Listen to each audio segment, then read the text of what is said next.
सर्वप्रथमे तो आज जो विश्व श्रमिक दिवस शुभ अभिनंदन समस्त संग्राम अभिनंदन जनाऊँ। आज जो विश्व श्रमिक दिवस जो आम डाकरा आज जिला राजमिस्त्री निर्माण श्रमिक महासंघ एवं ट्रेड यूनियन मानक मिलित मंच पक्ष नवरंगपुर जिले जो आज हजार हजार संख्यार आज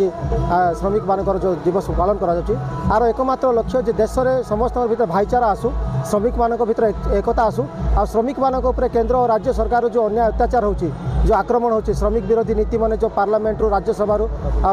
ये विधानसभा पास होची तार विरोध में केमती समस्ते श्रमिक एकजुट हो पारे जिते खटी खाଇବା लोक सकाଳେ उठले जो परिश्रम कर निजर परिवार चलाउछथि सेमानकु एकजुट करिकी विधानसभा हो बा लोकसभा हो श्रमिक मानकर अधिकार पाई श्रमिक मानकर सर्वनिम्न मजूरी जंती 750 टका दिया जाऊ कि समान काम को समान मजूरी ठिका नियुक्ति को उठाई दिया जाऊ ता सहित श्रमिक मानक उपरे जो प्रकार अत्याचार चली कंपनी मानक द्वारा तार विरोध में केंद्र नियम कानून कड़ाकड़ी नियम कानून केंद्र सरकार जो श्रम आईन को जो बदलवाई नीति नियम चलाई तार विरोध में आज आम ये डाकरा आज आम सब सामिल हो विश्व श्रमिक दिवस जिला स्तरीय कार्यक्रम।